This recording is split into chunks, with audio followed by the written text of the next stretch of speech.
What's up, everybody? We're about to do something cool. I think it'll be pretty cool. Pay no attention to that. Kind of cleaned up a little bit in here. The last video, I don't remember what I was doing, but the shop was kind of in disarray, and my workbench over there actually looks worse than it is. Either way, don't matter. Get straight to the point. What we're gonna do, we're gonna take this 2005 Kawasaki Vulcan 1500, a bike that has forever been plagued with the idea that you can make three things out of it. One, you can keep it as just a basically stock. There's no real performance upgrades or aesthetics or anything like that. And you can have basically just a custom cruiser. Two, you can turn it into a bagger with one of these kits or whatever, and they look pretty cool. Or three, the most diabolical thing that you can do to a lot of bikes is turn it into a bobber, meaning you cut the back fender in half and put some struts on it and just trash the whole bike. So what I want to do is show that there are a lot more options. I found this out because I stripped down my Vulcan. It was set up with bags and everything. I took the bags off and just rode it around, you know, with no bags or anything on it. Then I thought, well, I wonder if I can make it a little bit more slim, a little bit more slimmed down and sleek looking. So what I did was, I'm not gonna get into it, I'll get into it over the course of these videos, but what I did was I made it look like this. I realized that looks pretty close to a metric wide glide. So I got curious, because everybody relates the Vulcan to a Road King. And I started thinking about it, and I'm like, what if it's not so close to Road King? Well, I got a buddy of mine scoots around on a Dyna. A couple of my buddies scoot around on Dyna, so started looking at the comparison between the Vulcan 1500, Road King the same year, and a Dyna the same year. They're pretty far apart from the Vulcan, the Road King. There's a lot of difference there. They actually have more in common with the Dyna. A couple inches here, you know, an inch in wheelbase, you know, things like that. Seat height, 2 less horsepower. I'm gonna put the spec sheet up right quick with a comparison between the two, and you can pause it and actually look at it if you're interested. I'm not gonna get too much into it. But the point being that they're actually pretty close. Let's go look at my Vulcan. So for any of y'all that thinks making a Vulcan into a club style bike, it don't look like a club style bike, but any of y'all think I'm trying to rip off Harley, well, check out right behind it, the 1990 Harley Davidson FXR in dang near pristine condition. The tins are taken off of it right now, but so it's not because I want a Harley, it's because I want to see if you do it. I got 4 Harleys. I also got all these other motorcycles. So this is my Vulcan. So this tour pack, or lack thereof, whatever you would want to call this, is kind of just thrown together out of a piece of a sissy bar. Got stuff welded on the fender struts here because we decided to take an impromptu trip to Arkansas. And like I said, this thing was stripped down. The turn signal's been taken off of it and everything. So pay no attention to this. This is not how I weld or fabricate, which you'll see very shortly. This one, whenever it was stripped down, was named by my now fiance and painted that color that I mixed up and everything. Had a matching fender, but it has since been lost. These bags that are put on here, don't really dig them. And now I have a touring bike on this one. You know, if you've seen that video, I diamond cut the motor. I'm gonna do something different there. But this is what I'd scoot around on all the time, man. And it's been a good bike, a real good bike. Got me a lot of places, put a lot of miles on it, been totaled. They threw me over the handlebars in a wreck one time, but anyway, so let's get it on the lift. All right, y'all. I don't forgot how heavy this bike is. And it does run, but the battery's dead and I cannot find the key for it right now. So, we're gonna have to deal with that. And I'm gonna try my best to push it up on here. This thing's kind of stout, man. It's pretty heavy the way it sits. But that's cool, because after I get up here, we're gonna lighten it up. Lord, okay.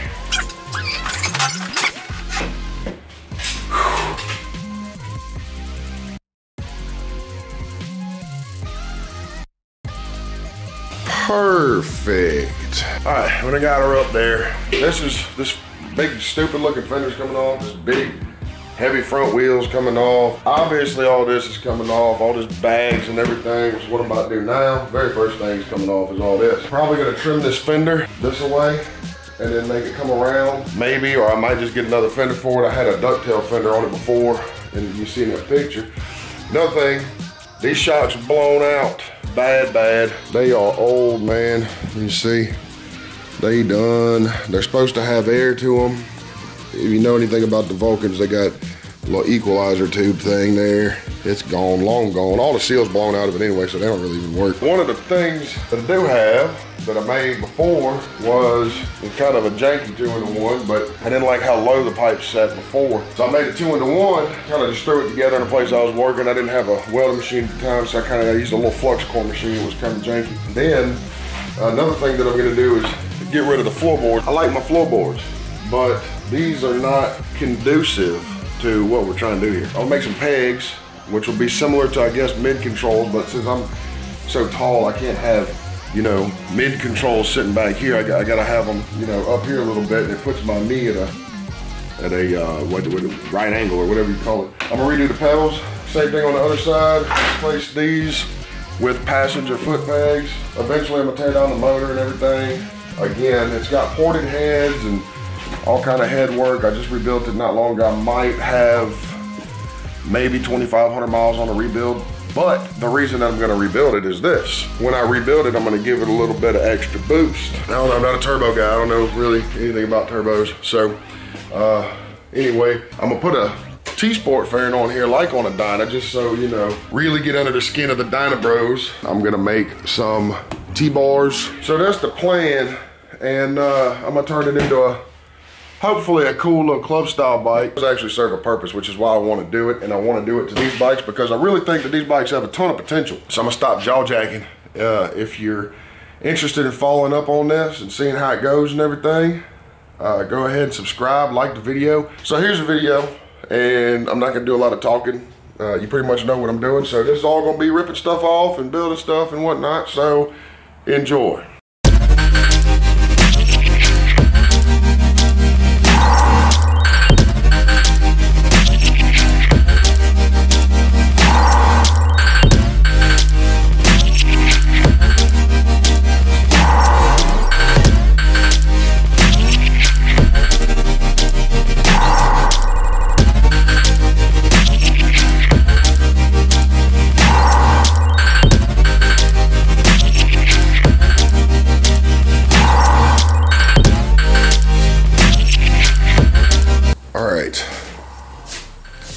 So these shocks are junk. So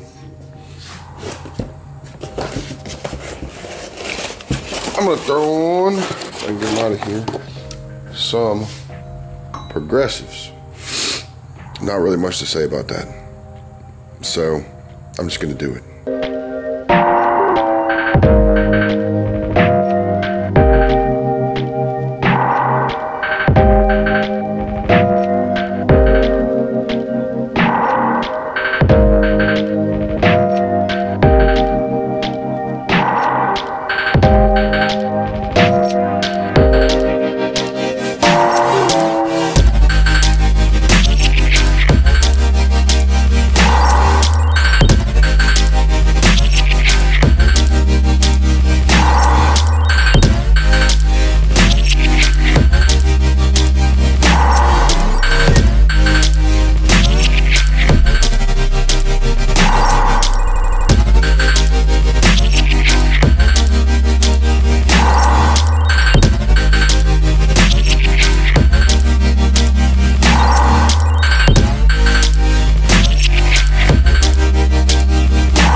Okay, y'all, so it is now the next day.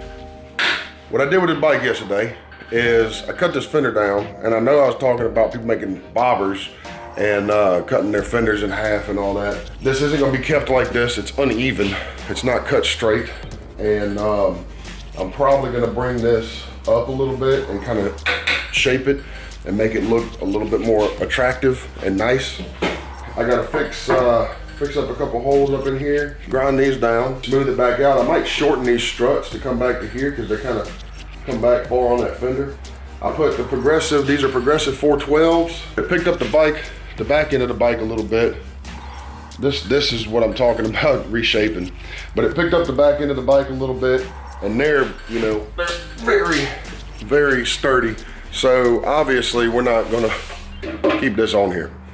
This big clunky fender and big fat tire and everything, just don't. Whenever I do this, I'm gonna actually probably make 2 videos at once because a lot of people want to put 21-inch front wheels on here. Well, I've already had a 21-inch front wheel on here. The thing is, most people go for Harley wheels, which, I mean, there's nothing wrong with that. You get a lot, if you set the bike up to be able to accept a Harley wheel, then you have a plethora of aftermarket options. But if you're just looking for a 21-inch spoked front wheel, that's your wheel right there.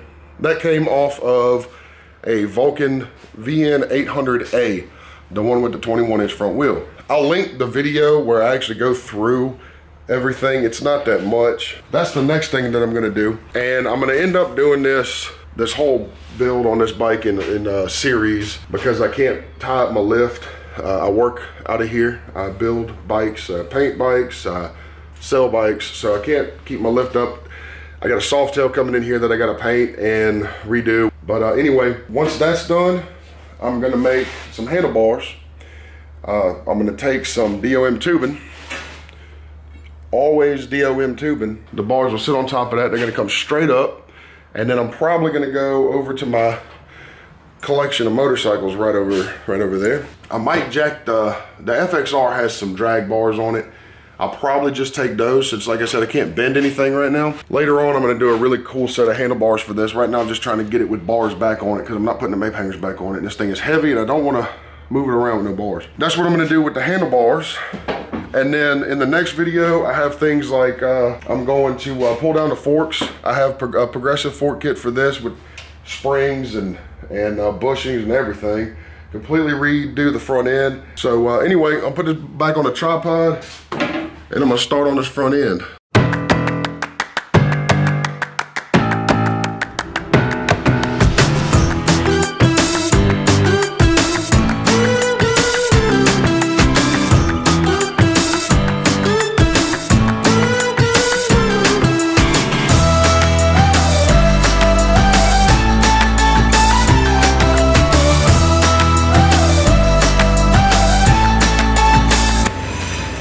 Wow, look at that. Bend, brake. Man. That was easy, huh? I went over to my other building over there and got out a couple of things that I think is gonna work. So I got the seat. It's dirty. This is my other seat for it.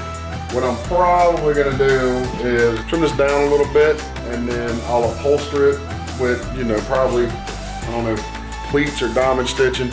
I like diamond stitching, everybody likes diamond stitching, but either pleats or diamond stitch, maybe some suede, that'd be cool. It's been technically 3 days working on this bike, but let me show you what I got. Now none of this is set up the way that it will be. Obviously it's all mismatched and looks like a, I don't know, spaghetti or something. Obviously not gonna be like that. But I I kind of put these bars on here. Probably gonna add some sort of little plate or something, I don't know. And then obviously because they're so tall, I'm gonna put a bar in the middle to stabilize them. Otherwise, yesterday, this isn't exactly where this is gonna go or how it's gonna be oriented, but figured about where the turbo is gonna go. With the 21-inch front wheel on there, of course I don't have a fender yet, but you can kind of see, besides the headlight, that's about to get changed in a minute, you can kind of see the difference that it makes. That's how it sits now. So the headlight that's gonna go on here, later on today I'm gonna go grab a T-Sport fairing and make all the mounting hardware and everything. When I do that, I'm gonna put, I don't know where it's at, but it's a little Daymaker. It's smaller than this. This is a huge, goofy looking headlight. So I'm gonna put one better than that on there. I still gotta do the pegs. This is where the floorboard's mounted.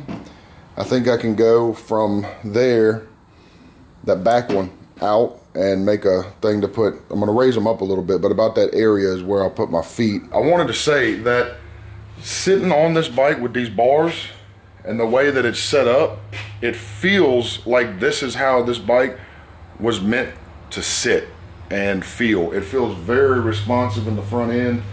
That has a lot to do with the thinner tire, the skinnier tire, and it's a little bit taller. And also these bars. Now the reason that you see these bars like this on a lot of bikes that are meant, a lot of cruisers, like the Harleys and stuff, they have those straight up risers, and whether they're risers or welded bars like these, the reason they do that and bring them up so high is, for one, it's just a straight line, right? Straight line down to your forks and down to your steering stem. So you're able to control that bike a lot better. It takes less effort because of the height, because of leverage. Having the leverage over the front end like this, you get a lot of responsive steering. You get, I mean, very good steering and handling characteristics from it. So it does serve a purpose. It's not just from that, you know, that TV show we all love so much. But so far, I do like the way that this bike is coming along. It's gonna be pretty cool. But if you like the video and you're curious as to how far you can go with a Vulcan 1500 without turning it into the same thing that everybody's done 10,000 times or more, subscribe if you wanna see, and I'll see y'all in the next video.